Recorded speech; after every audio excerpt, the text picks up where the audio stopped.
Apakah seorang Habib Rizik anti Pancasila? Setelah saya tahu bahwa antum punya makalah Pancasila ini unik, gitu. Nah, apakah Pancasila yang antum pahami sama masyarakat ini sama atau enggak? Kalau menurut pandangan antum gimana? Boleh hukum Islam berlaku di Indonesia. Yang penting Indonesia ini sejak berdirinya sampai hari ini sudah jadi negara Islam. Kenapa saya harus dirikan negara Islam? Ya. Jadi saya tanyakan kembali lagi pada mereka, Anda mendefinisikan negara Islam itu apa? Kunci keberhasilan aksi 411, aksi 212, kunci yang utama adalah, maka jangankan 212, lebih dari 212 pun kita akan mampu.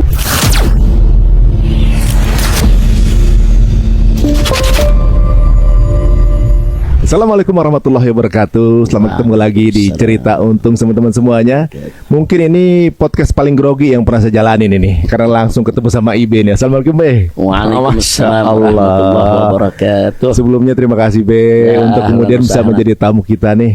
Suatu kebanggaan bagi kita untuk bisa ada di sini nih. Waduh. Alhamdulillah. Ini mungkin banyak sekali yang saya kalau mau tanya apa ditanya kemarin, ditanya apa sama Ibe, mau banyak yang mau saya tanyain sih kalau emang iya gitu ya.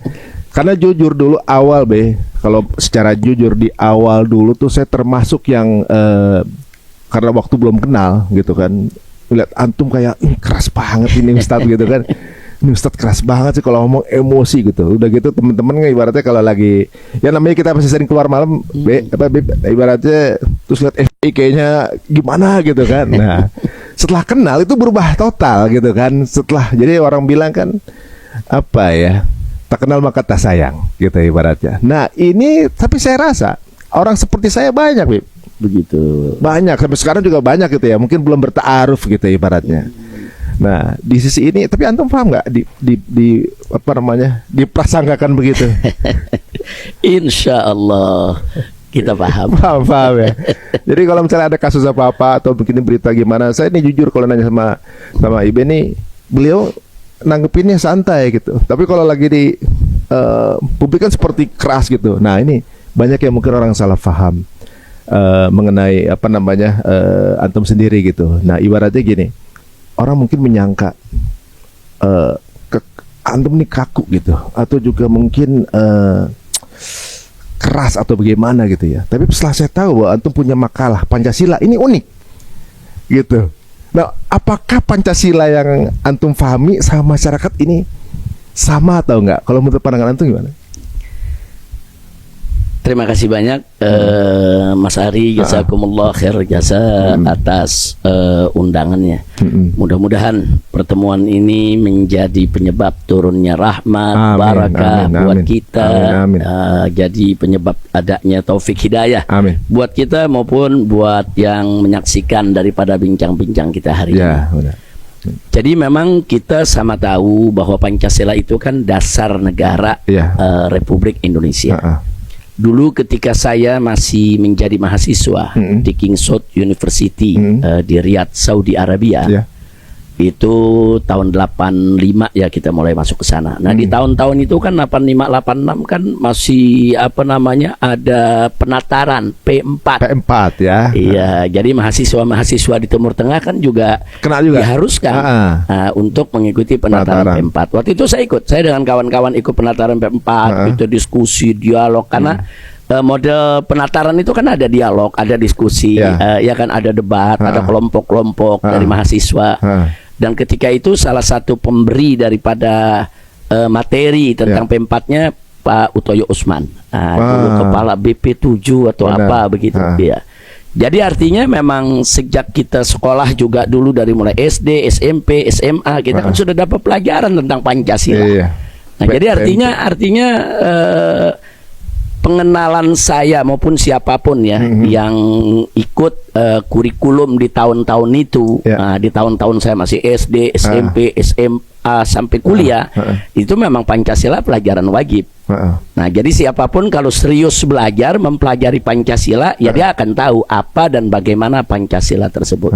Nah karena saya dulu memang tekun belajar, tekun baca, jadi Pancasila bagi kita memang karena merupakan bagian daripada kurikulum, ya kita pelajari sehingga kita tahu.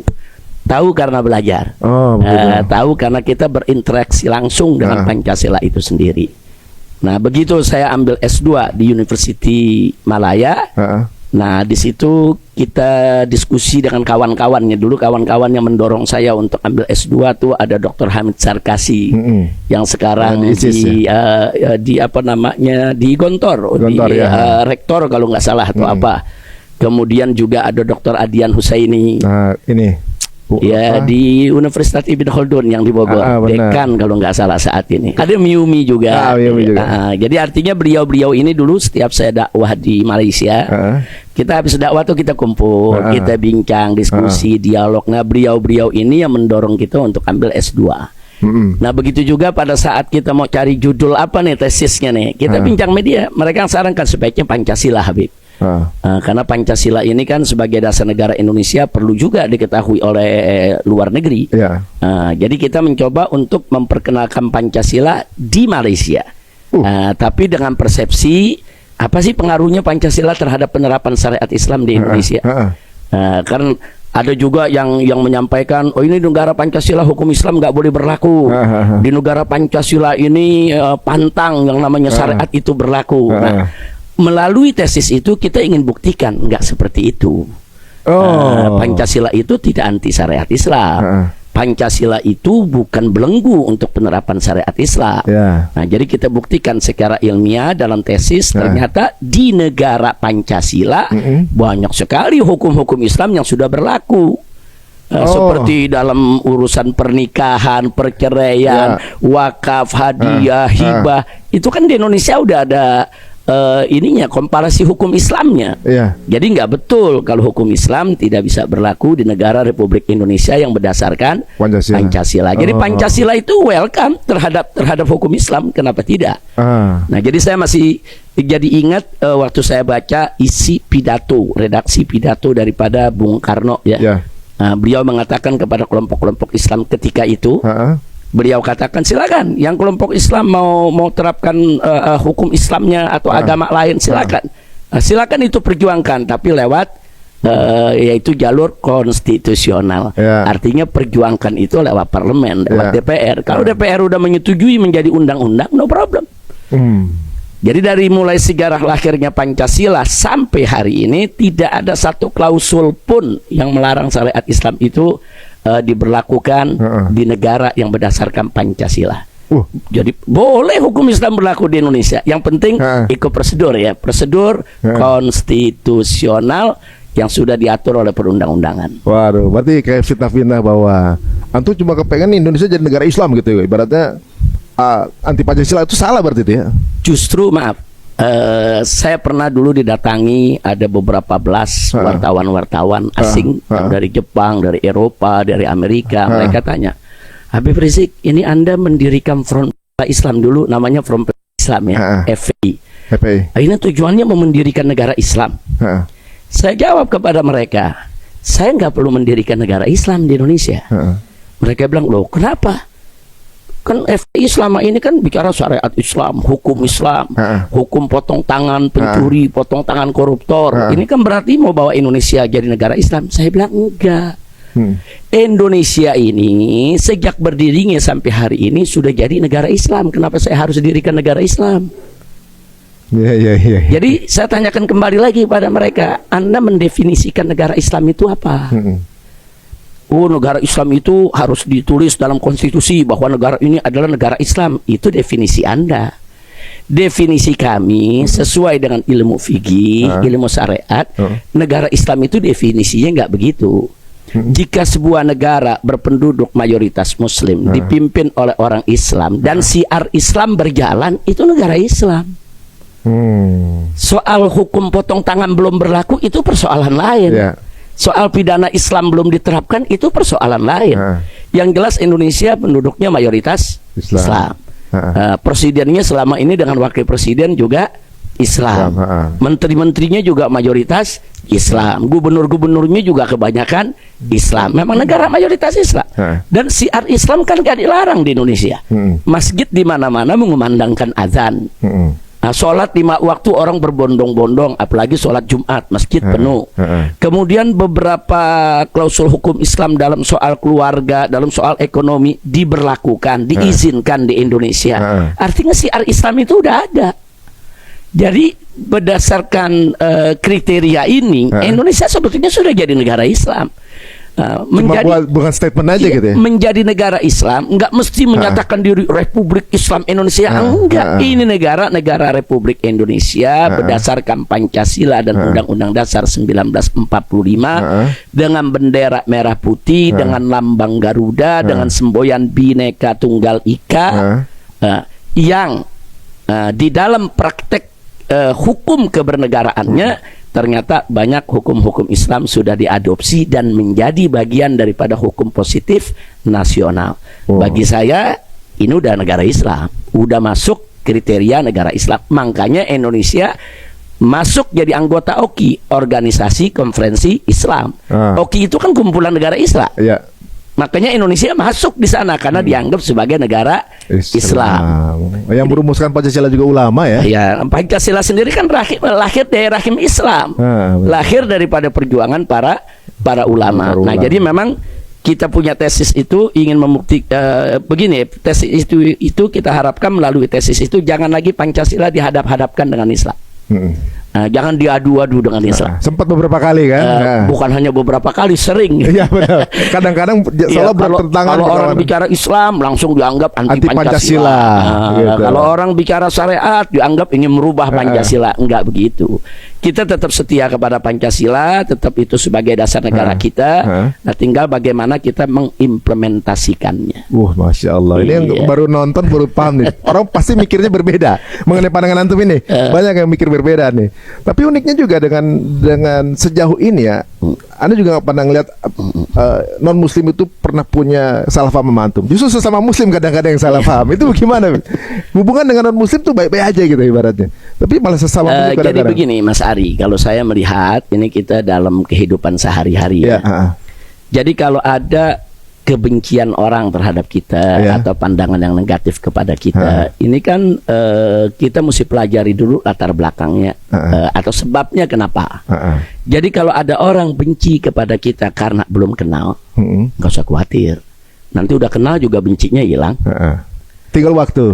Tinggal waktu. Itu kan artinya tak kenal maka tak sayang. Yang kedua, kalau orang benci kepada kita karena framing media. Kan ada media-media yang anti dengan perjuangan dakwah terus memframing, iya kan? Ya kan gitu, Beb. Ada antumnya dikit itu hilang tuh. Pasti. Nah, ini kan karena framing media, karena di framing dan ada penyesatan opini. Nah, sehingga mereka yang benci kepada kita sebabnya ya karena framing yang mereka dapatkan tadi. Ini juga nggak usah khawatir. Nggak usah khawatir. Begitu berjalannya waktu, kemudian kita juga menggunakan media-media yang positif, lama-lama ini juga luntur. Orang yang semula benci karena penyesatan media, begitu kita luruskan, insya Allah bencinya juga hilang. Itu yang kedua. Nah, yang ketiga ada lagi orang yang benci kepada kita itu karena kekurangan informasi aja. Kalau yang begini juga nggak sulit. Kita cukupkan informasinya, insya Allah bencinya juga akan hilang. Jadi kebencian-kebencian seperti itu kita nggak terlalu khawatir. Nah, yang paling gawat kalau benci karena iri dan dengki, itu susah obatnya. Karena kalau orang benci kepada kita karena iri dan dengki, walaupun dia sudah dapat informasi lengkap, tetap iri dengki. Nggak pengaruh itu. Nggak pengaruh, walaupun dia dapat informasi lengkap. Nggak ada guna itu informasi lengkap. Bahkan dengan informasi lengkap yang dia dapat, mungkin dia lebih iri, lebih dengki lagi. Makanya Imam Syafi'i pernah mengatakan dalam salah satu bait syairnya, kata beliau, kullu adawatin kuturja shifa'uha illa adawatu man adaka bil hasadi. Kata Imam Syafi'i, setiap permusuhan itu mudah diharapkan penyembuhnya. Setiap permusuhan, kebencian siapapun kepada kita mudah dicari obatnya, gampang dicari obatnya. Illa kecuali permusuhan dari orang-orang yang memusuhimu karena iri dan dengki. Masya Allah. Kalau kita dimusuhi karena iri dengki, susah itu. kita nggak bisa ngobatin. Yang bisa ngobatin dirinya sendiri. Dia mesti banyak istighfar kepada Allah, introspeksi diri, apakah dia benci karena iri dan dengki atau bagaimana. Nah makanya Mas Ari dan kawan-kawan semua yang mendengarkan ini, yuk kita buang tuh iri dengki dari diri kita. Karena kalau itu udah ada di diri kita, kita tidak akan pernah bisa objektif lagi menilai orang lain yang kita benci. Bener juga. Singkirkan itu. Kita kalau mau berusaha menilai dengan objektif, kumpulkan semua informasi yang ada, informasi yang plus, informasi yang positif, yang negatif, nanti kita nilai. Dan jangan sekali-kali menilai seseorang berdasarkan informasi yang belum teruji. Karena kan sekarang ini zaman hoax ya. Ini zaman berita-berita fitnah, dusta, bohong. Nah, jangan sampai kita jadi korban hoax. Kadang-kadang video cuma seberapa detik udah kita bisa judgement nih. Gitu. Padahal kadang-kadang video kan bisa mereka potong-potong, dan itu saya alami. Ceramah-ceramah saya yang 1 jam dipotong jadi 5 menit di bagian-bagian yang bisa memuaskan para pembenci tadi. Dapat bahan. Dapat bahan. Oh. Iya, jadi itu. Udah berapa kali, Beb? Kayaknya udah nggak kehitungnya. Waduh. Kayaknya udah kehitung. Kita kalau lihat sekarang Facebook, Instagram, TikTok, nggak boleh kelihatan saya punya gambar langsung hilang.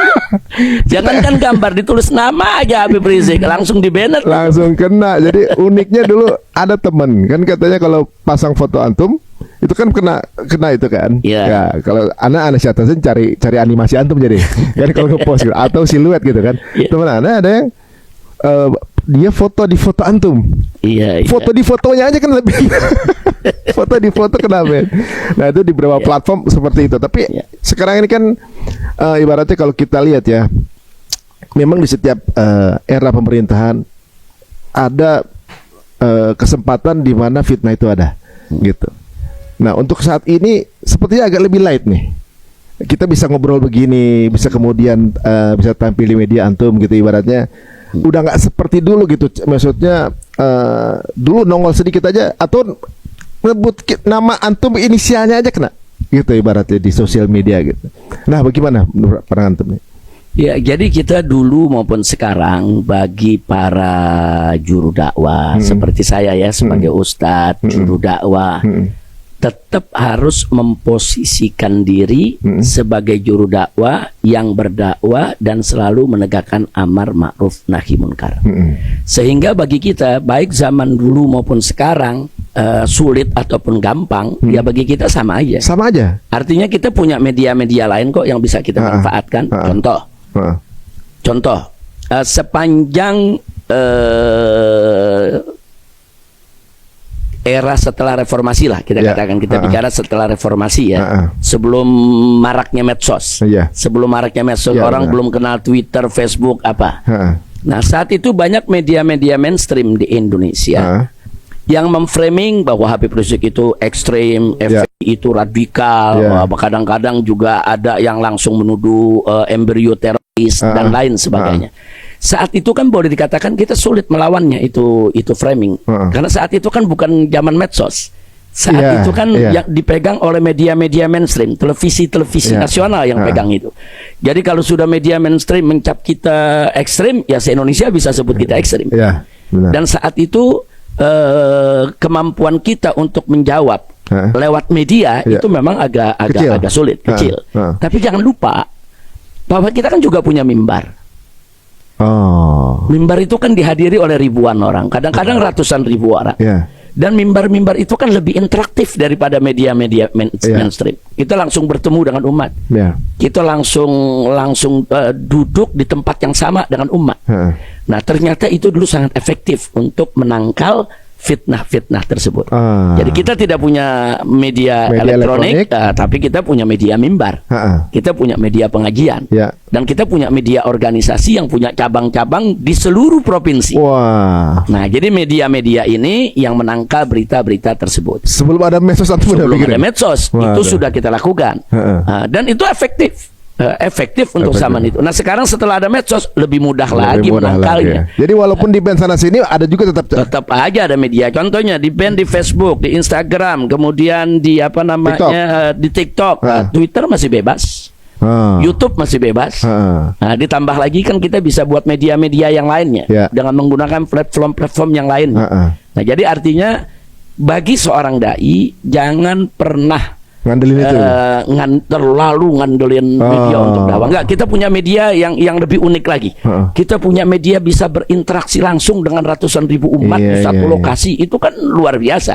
Dan ingat bahwa interaksi langsung semacam itu jauh lebih efektif, daripada, dan kita punya umat yang nyata, real, bukan umat follower yang ada angka-angka aja ya. Bukan kopi doang ya.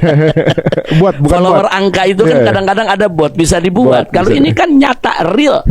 Beliau tahu bot juga. Jadi mantap jadi ternyata ya. Saya penasaran nih, Beb. Di awal, Beb, orang kok kalau jadi gini, atau misalnya bikin kajian atau bikin mimbar gitu ya, itu yang datang bisa banyak. Dulu kejadian rekor itu di Jakarta bisa 7 juta orang datang ke ke Monas gitu misalnya. Yang jadi pertanyaan itu, apa kira-kira yang membuat orang itu kemudian, dulu sebelum ada medsos ya, yang membuat orang itu pada mendatangi antum itu apa sih? Apa di antum? Yang menurut antum nih mungkin datang karena ini. Kunci keberhasilan aksi 411, aksi 212, kunci yang utama adalah silaturahim antara para dai, para ustadz, para habaib, para kiai. Kemudian melalui silaturahim tersebut dibangun ukhuwah Islamiyah. Makanya kita lihat pada aksi 411 umpamanya atau 212, tokoh-tokoh yang terkenal lembut ya, yang terkenal santun seperti almarhum Kiai Haji Muhammad Arifin Ilham, rahimahullah taala, begitu juga Kiai Haji Gimnastiar, Gim, hafizahullah taala.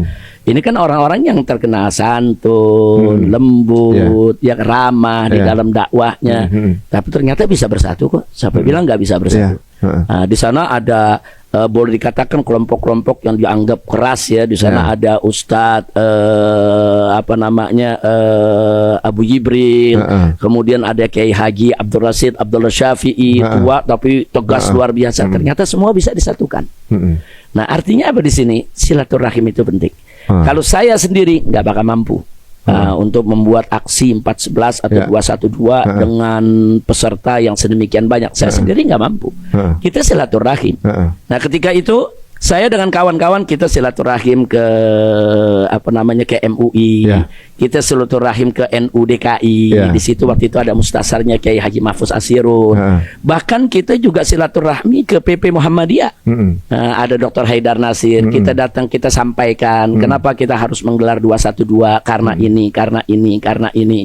Sebab kalau kita tidak silaturahmi, kita tidak sampaikan langsung, beliau kan cuma tahu dari media. Oh, katanya begini, itu perlu diwaspadai. Nah, maka itu kita datangi.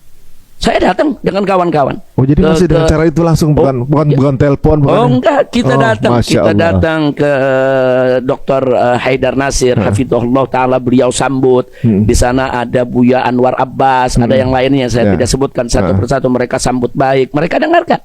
Dan mereka tanya, ini maksudnya kemana, tujuannya apa, visi misinya bagaimana.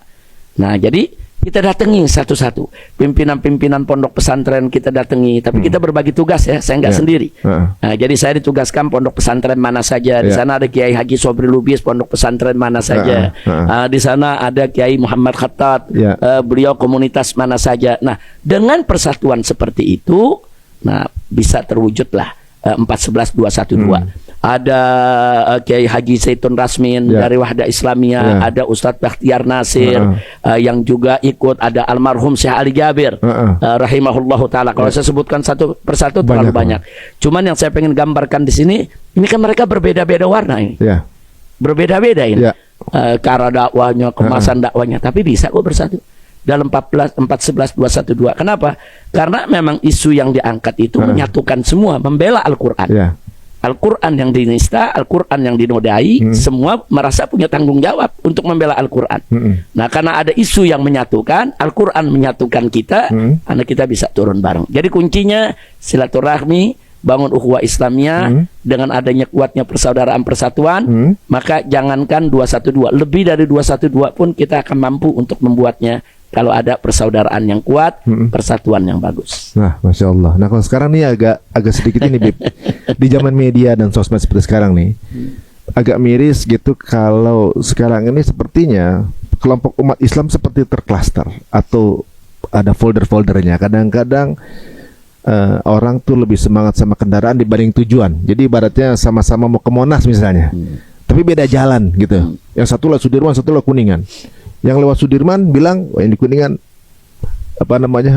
haram tuh, salah jalan. Yang benar saya nih, gitu misalnya. Yang begitu juga sebaliknya. Berbeda. Padahal nanti ketemu lagi Monas nih. Cuma beda mungkin dalil yang diambil beda gitu. Tapi tujuannya masih sama. Tapi ini tajam kalau di sosmed.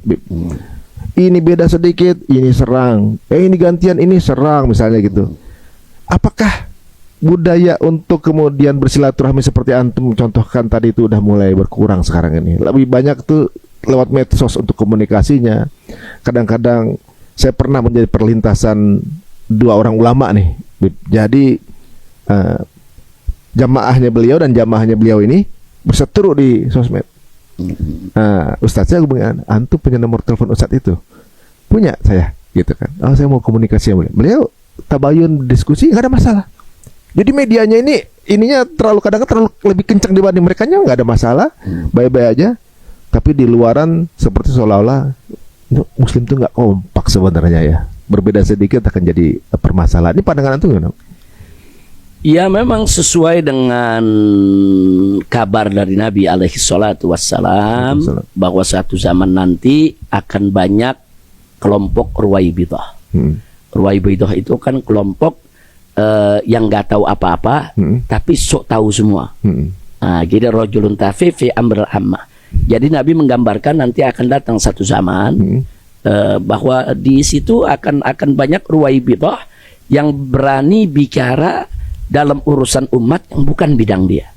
Dan ini zaman ini lagi zaman ini benar. Jadi kegaduhan yang terjadi di medsos karena yang banyak yang bukan bidangnya ikut bicara. Iya. Orang yang nggak ngerti kesehatan bicara kesehatan. Orang yang nggak ngerti agama jadi mufti yang mengeluarkan fatwa agama kan jadi rancu. Jadi rancu. Nah karena itu kita juga selalu kita minta kepada umat, silakan gunakan medsos itu semau kita, tapi jangan melanggar batasan-batasan yang ada. Jangan di sana kita umbar caci maki, umbar fitnah, umbar hoax, atau di sana kita umbar kegaduhan hanya perbedaan pendapat di antara madhab. Jadi itu nggak boleh diumbar di medsos. Kalau diumbar di medsos pasti akan menimbulkan kegaduhan, sehingga tadi yang Mas Ari cerita akhirnya ada ribut antara dua kelompok. Padahal ustadznya tidak begitu. Ustadznya enggak. Padahal kalau ustadznya yang bicara santun, sopan, baik. Tapi begitu yang dibicara di bawah lain lagi. Yang di bawah ini nggak punya dalil, main tabrak tubruk aja bicaranya. Kadang-kadang yang terjadi kesopanan hilang. Karena nggak ada adab ustadznya sebelah sana. Walaupun itu bukan ustadz dia, ya kan. Tapi kan nggak boleh nyerang ustadz tuh nggak boleh. Nah akhirnya adabnya hilang, moralnya hilang. Nah itu yang terjadi kegaduhan di medsos. Satu, kedua kita juga selalu mengingatkan umat jangan belajar dari medsos. Kita mesti punya guru yang kita datangi, bisa sebagai tempat bertanya, tempat kita untuk meminta petunjuk, konsultasi. Nah, musiknya begitu. Jadi jangan berguru kepada Syekh Google. Nah, sekarang banyak yang berguru kepada AI. Iya benar, ChatGPT udah. Mau nanya ini ke AI, nanya itu ke AI, nanya hukum ke AI, semua ke AI. AI kan itu teknologi tetap ada batasannya. Iya benar. Tetap ada batasannya. Itu. Jadi saya beberapa kali coba AI, mau coba nanya soal agama, banyak jawabannya ngawur. Iya benar. Emang artinya AI ini boleh lah dijadikan alat bantu kita ya. Tapi kita mesti waspada. AI itu ciptaan manusia yang juga ada batasannya. Jadi walau bagaimanapun juga kita harus berguru. Kita harus punya guru. Nah belajarlah kepada guru, belajar ilmu, belajar adab, belajar akhlak. Insya Allah guru kita menuntun kita. Jadi jangan belajar kepada Syekh Google atau Syekh AI. Kalau menurut antum gini, misalnya ada perbedaan pendapat, secara ahsannya seperti apa, Bib? Cara memberitahukannya, mengkritik, atau juga saya nggak sepaham sama pendapat ini gitu misalnya. Apa dengan posting di media atau Jadi begini, Mas Ari ya, soal perbedaan pendapat itu kita mesti lihat situasi lingkungan dakwah kita. Ini kita bicara bukan di medsos dulu ya. Kalau kita berdakwah di satu komunitas, yang satu madhab, satu pemikiran, satu guru, itu tidak ada masalah. Kita sampaikan pendapat sesuai dengan madhab yang kita anut. Kita nggak usah singgung-singgung madhab lain. Itu kalau kita bicara komunitas tertentu. Tapi kalau kita bicara di komunitas yang berbeda, di dalam kumpul macam-macam komunitas. Ini ada yang belajar guru ana, ini belajar ke guru sana, ya kan? Nah, termasuk kalau di medsos kan semuanya terbuka, semua bisa lihat. Nah, di situ kita harus arif dan bijak. Arif dan bijaknya apa? Kalau kita mengemukakan satu pendapat yang kita dukung, kita juga harus mengakui kalau di sana ada pendapat lain. Kadang-kadang ada orang mengeluarkan satu pendapat, hanya satu pendapat dia saja, dengan semangat dia bela, dan dia salahkan semua pendapat yang lain. Ini yang berbahaya. Nah, ulama-ulama yang arif itu, contoh nih, saya kasih contoh, yang masalah ringan lah.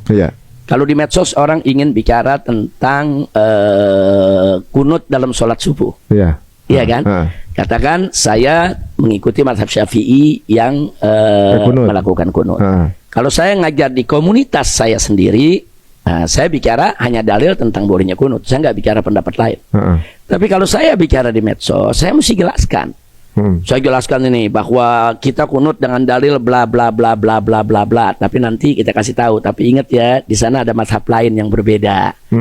Yang menganggap subuh itu tidak ada kunutnya. Mereka juga punya dalil yang harus kita hormati.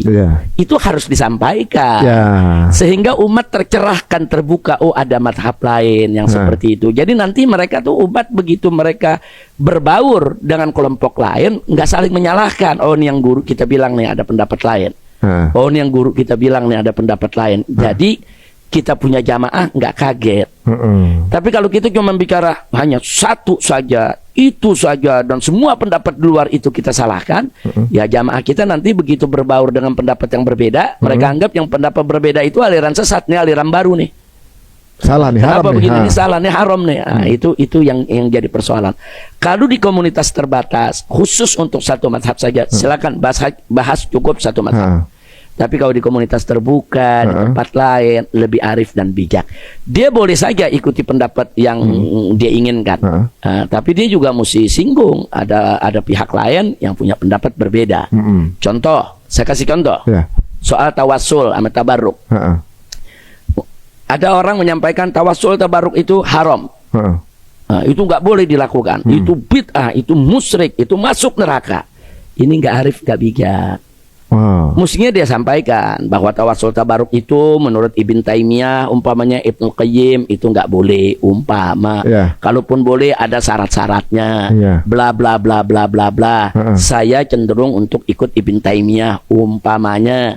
Tapi tolong biar tahu ya, di mazhab yang tiga, di mazhab yang Hanafi, Syafi'i, Maliki, bahkan Hambali, itu banyak yang membolehkan tabaruk tawassul itu. Jadi jangan sampai nanti ketemu kelompok itu langsung kita kafirkan. Kan jadi arif dan bijak. Soal dia mau ikut Ibn Taimiyah, itu hak dia. Jelas kan? Soal dia mau bela pendapat Ibn Qayyim, itu hak dia. Benar. Apalagi dia sebagai guru.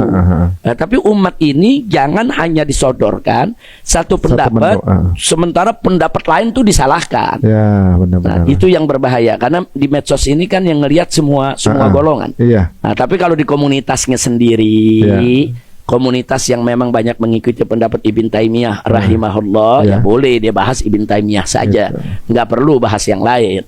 Nah, tapi kalau dia bicara untuk publik, ya publiknya macam-macam orang. Pendapat beda-beda ya. Tapi kadang-kadang mesti dijaga. Kajiannya mungkin eksklusif, tapi diupload kadang sama jamaahnya. Begitu masuk medsos itu udah jadi terbuka. Itu mungkin salah paham jadi di situ. Pengguna medsos itu harus bijak. Benar-benar. Iya, harus bijak. Ini bagaimana nih? Oh, ini kan komunitas kita doang, terbatas ya, nggak usah diupload. Nggak usah upload ya. Itu kayak lempar bola panas jadi ya. Iya, kalau mau diupload ya kasih penjelasan. Bukan nggak boleh dia dengan pendapat itu, boleh dengan pendapat itu, tapi kasih penjelasan dong. Kasih penjelasan. Bahwa ini ada mazhab lain begini ya. gitu. Ini Oh, ada mazhab itulah. lain begini ya, kan banyak pendapat, apalagi urusan fikih. Benar. Iya, Itu yang namanya adab sebelum ilmu itu begitu ya. iya. Jadi ada adab-adab khusus yang mungkin sekarang nih ya di zaman medsos yang mudah kita mendapatkan informasi, kan mudah untuk dakwah, lebih mudah sebenarnya juga ya, Bip, ya. Tapi ini juga ranah yang mudah untuk jadi fitnah juga gampang. Ya, Gampang tersebar, gampang kemudian dicerna sama orang yang mungkin nggak paham gitu, untuk mudah kemudian mengiyakan informasi tersebut gitu misalnya. Dan berbagai hal ternyata juga yang ya kalau mengenai masalah fitnah mantu mungkin udah Ana sempat bilang sama rekan Ana Jirdan gitu pernah ngomongin, ya Habib, putri-putrinya pada tabah semua ya, lihat bapaknya difitnah mulu dari berbagai kali dekade masih aja gitu ya. Nggak, ini sampai baru kali ini mungkin ada orang yang terkena fitnah sampai terusir gitu dari wilayahnya. Udah kayak Nabi Ibrahim. Masya Allah. Astagfirullah. Masya Allah. Tapi hal seperti ini kan berarti mestinya memiliki pendewasaan ya, Bib. Ibaratnya gini, jarak di sosmed itu cuma antara jempol sama handphone aja gitu. Kadang-kadang yang bicara itu tanpa ada dasar di belakang ilmunya. Iya. Yang kadang-kadang kemudian menimbulkan fitnah. Banyak hal dia punya satu bahan untuk dia trigger itu jadi fitnah. Contoh mungkin yang belakangan agak ramai dikit mungkin ya itu fitnah mengenai habaib misalnya. Itu kan medsos keluar gitu. Tapi Anda lihat antum menanggapinya dengan ringan gitu. Kalau tanggapan antum sendiri gimana? Kan sepertinya ada bahan-bahan untuk menggoreng isu itu atau mengolah isu itu gitu. Kalau antum memandangnya seperti apa? Jadi begini Mas Ari, kalau nah kita hanya menunjukkan bahwa Habib ini keturunan Nabi, ini loh silsilahnya, ini loh catatan sejarahnya, ini loh bukti-buktinya. Mau percaya silakan, nggak percaya nggak apa-apa. Seringan itu, Wih. Simpel kan? Dan dari dulu juga yang nggak percaya banyak kok, bukan sedikit. Banyak dari dulu yang nggak percaya, tapi nggak pernah ribut. Maksudnya udah bertahun-tahun. Dari dulu udah banyak kok.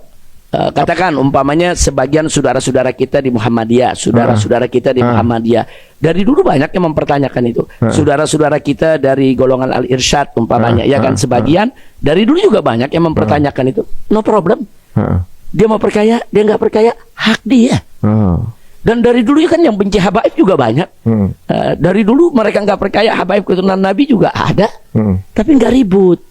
Kenapa nggak ribut? Karena mereka-mereka yang nggak percaya ini nggak melakukan propaganda, nggak melakukan fitnah. Lakum dinukum waliyadin lah. Sudah selesai. Jadi, saya nggak percaya, ya selesai. Saya nggak mau panggil itu Nabi dengan panggilan Habib. Saya mau panggil nama aja. Itu hak dia. Saya mau panggil Ustadz aja. Silakan. Jadi artinya sebetulnya persoalannya sederhana. Nah, antara percaya atau enggak aja gitu. Ya, ada orang nggak percaya, kemudian dia bikin tesis umpamanya untuk mengungkapkan secara ilmiah kalau habaib ini nggak meyakinkan keberadaannya. Itu hak dia. Tapi kalau dalam tesisnya ada kemudian fitnah, hoax, kemudian ada cercaan, ada caci maki, itu bukan tesis ilmiah lagi namanya. Yang terjadi saat ini itu. Nah, jadi kalau ada kelompok yang nggak percaya, silakan. Saya bang paksa. Simpel itu sebenarnya. Contoh sekarang Mas Ari, bahwa Wali Songo itu adalah keturunan Nabi. Mas Ari percaya, hak Mas Ari kan? Mas Ari nggak percaya, hak Mas Ari juga kan? Terus apakah kalau Mas Ari nggak percaya langsung boleh kita tuding, kita maki-maki? Atau sebaliknya kalau Mas Ari percaya, Mas Ari harus dicaki-maki, dituding-tuding? Enggak dong. Itu urusan percaya nggak percaya. Jalan aja masing-masing. Nah, jadi itu. Jadi kemarin ini yang kita bantah bukan soal itunya, tapi fitnah-fitnahnya yang kita bantah. Fitnah umpamanya seperti bahwa Imam Ubaidillah itu tokoh palsu, tokoh fiktif, tokoh yang gak ada juntrungannya dan seterusnya. Atau fitnah yang mengatakan habaib di Indonesia banyak yang jadi antek Belanda. Habaib di Indonesia ini banyak yang khianat kepada bangsa ini. Kemudian mulai dihilangkanlah fakta-fakta daripada kontribusi para habaib dalam perjuangan dakwah di Indonesia dan seterusnya. Itu yang kita bantah. Nah, jadi kalau masih berupa penolakan, itu urusan mereka. Kita nggak maksa orang percaya. Oh iya. Jadi terus sesimpel itu sih guys. Mau percaya mau enggak ya urusan masing-masing. Iya. Nggak usah masa-masa orang gitu kan. Jangan yang nggak percaya maksa orang yang percaya supaya nggak percaya. Iya. Berarti sama aja kayak kita dengan non muslim pun begitu, dia nggak percaya agama kita pun nggak ada masalah kan. Itu urusan dia. Dia nggak percaya Allah itu ada, dia nggak percaya Muhammad itu sebagai nabi, itu urusan dia. Yang penting dia jangan caci maki Allah. Ya. Jangan caci maki Nabi. Kalau dia sudah caci maki Allah dan Nabi, lain lagi persoalannya. Itu kan penistaan, penodaan. Nah, maka itu begini, Mas Ari. Ini kebetulan ditanya soal perbedaan agama. Kita ini perlu membedakan antara pluralisme dengan pluralitas. Majelis Ulama Indonesia sudah mengeluarkan fatwa bahwa pluralisme itu haram. Tapi kalau pluralitas itu satu keniscayaan. Nggak bisa mungkin kita disamain semua. Nah, jadi ada pluralitas, ada pluralisme. Ini jangan dicampur aduk. Nah, kalau pluralitas itu kemajemukan, kebinekaan, keragaman. Kita nih bangsa Indonesia nih yang bineka tunggal ika, aneka ragam suku, bahasa, warna kulit, aneka ragam budaya, agama dan lain sebagainya. Ini namanya pluralitas, keniscayaan. Kita nggak bisa tolak. Islam pun mengakui adanya pluralitas. Nah, Islam pun ada tuntunan-tuntunan bagaimana kita hidup dalam pluralitas. Itu namanya pluralitas. Ini kita terima. Kalau pluralisme beda. Namanya aja pluralisme. Ada isme. Kalau ada isme berarti apa? Pemahaman, ideologi. Pluralisme itu adalah pemahaman yang meyakini semua agama sama. Dan semua agama pasti masuk surga. Ini jadi problem. Nah, bagi kami umat Islam, kami yakini bahwa Islam adalah agama yang benar. Selain Islam tidak benar, itu hak kami dong. Itu kan akidah. Bagi umat Kristiani mengatakan, oh Kristen yang benar, selain Kristen tidak benar. Itu urusan dia. Itu hak dia. Nah, tahu-tahu ada aliran pluralisme yang memaksa umat Islam untuk menerima Kristen itu benar. Dan memaksa umat Kristen untuk mengakui Islam itu benar. Nggak boleh dong. Nggak boleh. Masa orang Kristen dipaksa untuk membenarkan Islam, orang Islam dipaksa untuk membenarkan Kristen? Nggak boleh. Itu pemaksaan. Makanya pluralisme itu adalah isme pemaksaan. Dia ingin memperkosa keyakinan. Jadi orang Islam yang yakin agamanya yang benar, selain Islam nggak benar, dipaksa untuk mengakui selain Islam juga benar.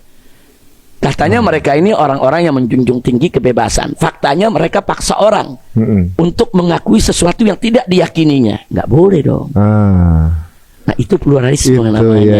Jadi beda ya antara pluralisme sama pluralitas ya. Tapi digiring opininya Islam itu anti pluralitas. Iya, enggak, Islam anti pluralisme, bukan anti pluralitas. Tapi di media seolah-olah intoleran. Betul. Karena anti pluralitas di narasinya. Karena pluralisme diidentikan dengan pluralitas oleh mereka. Mereka identikkan. Ini kan yang nggak paham kejeblos itu. Ya, ini kan pembodohan. Nah, seolah-olah pluralisme dan pluralitas itu sama. Berbeda. Pluralisme suatu isme, suatu pemahaman. Semua agama yang sama. lahir dari kalangan dari pemikiran liberal yang mengatakan semua agama sama dan nggak berhak satu agama mengklaim agamanya yang paling benar. Dan bagi pluralisme itu tidak ada kebenaran mutlak. Semua kebenaran bersifat relatif. Nah, pluralisme ini kan mengakui teori relativisme. Jadi semua agama dianggap nggak ada membawa kebenaran mutlak. Semua sifatnya relatif, bisa benar bisa salah. Itu pluralisme. Sedangkan kami umat Islam dalam ajaran agama itu ada kebenaran mutlak. Itu yang kita sebut usuluddin. Itu yang kita sebut qat'iyat. Itu yang kita sebut qawati'ul Islam. Seperti kami yakin Allah itu Maha Esa, tidak berbilang, tidak beranak dan tidak diperanakan. Ini pasti benar. Bukan relatif, mungkin benar, mungkin salah. Enggak, mutlak benar. Jadi dalam ajaran agama ada yang mutlak benar. Itu namanya kebenaran mutlak. Begitu juga Muhammad akhir para nabi. Itu kebenaran mutlak yang harus kita yakini, bukan relatif. Sedangkan pluralisme melihat keyakinan-keyakinan tadi sifatnya semua relatif. Makanya sekarang ini maaf, di beberapa sekolah SD mulai diajarkan tuh tidak ada kebenaran yang mutlak. Masa sih? Kan bahaya. Ini kalimat kebenaran mutlak ini, tidak ada kebenaran mutlak. Sampai ada beberapa anak SD, anak SMP pulang ke rumahnya mengatakan nggak ada kebenaran mutlak. Ini kan bahaya. Ini berbahaya. Kebenaran mutlak itu dalam agama ada. Itu yang disebut usuluddin yang kita nggak boleh berbeda. Keesaan Allah, kenabian Muhammad, kebenaran Al-Quran itu mutlak benar. Tapi memang kita akui di sana ada hal yang relatif. Soal kunut tadi, Ya. sebagian bilang ada kunut dalam sholat subuh, sebagian lagi bilang tidak ada. Nah, ini nggak mutlak benar. Ini tidak mutlak benar. Itu masalah. Ini benar mengandung kemungkinan salah. Yang ini salah mengandung kemungkinan benar. Nah, ini boleh. Jadi kalau dalam furu ya banyak hal yang relatif. Tapi kalau dalam akidah enggak. Akidah Sama, itu ya? mutlak benar, pasti benar, mutlak benar, mustahil salah. Dan sepakat semua kalau itu benar kan? Oh, iya. Nah, adapun agama lain punya keyakinan lain lagi, itu urusan mereka. Jadi sekali lagi Islam mengakui pluralitas, tapi Islam menolak pluralisme, dan tolong dipisah antara pluralisme dan pluralitas. Nah, ini Kami anti pluralisme, tapi kami sangat mendukung pluralitas. sesuai dengan surat Al-Kafirun berarti kan? Iya. Benar ya? Masya Allah. Nah, ketika awal FI berdiri tahun 98, kita kan baru reformasi itu. Ya. Nah, di reformasi itu kita mesti akui ada tanda kutip ya, ada lost power dari pihak pemerintah ya. Baik itu tentara maupun polisi, sehingga di mana-mana premanisme itu merajalela. Ya. Di mana-mana minuman keras, judi, sampai di gang-gang itu judi, minuman segala macam narkoba. Karena saat itu pada awal kita reformasi yang sering diekspos oleh media ini. Bagian FI Bagian kerasnya gitu ya. Bagaimana? Karena begini, kalau kita mau tutup katakan satu sarang narkoba. Ini kan kita lawan sarang narkoba, bukan lawan tembok yang nggak bisa bergerak. Preman, mafia, kemudian narkoba, bandar-bandarnya kita keras kita hadapi mereka. Karena mereka juga keras bunuh kita, culik kita, seksa kita. Ini real loh, Pak Mas Aris. Terjadi ini pejabat yang jawabnya asal goblek begitu. Ini apa? Kok etika ditinggal? Ada lagi yang parahnya lagi, begitu rakyat protes apa dibilang? Keluar kau dari Indonesia. Kok rakyat protes disuruh keluar dari Indonesia? Terus ada lagi pejabat yang masyarakat bilang Indonesia gelap, mahasiswa kan bilang Indonesia gelap. Dia jawab kau yang gelap.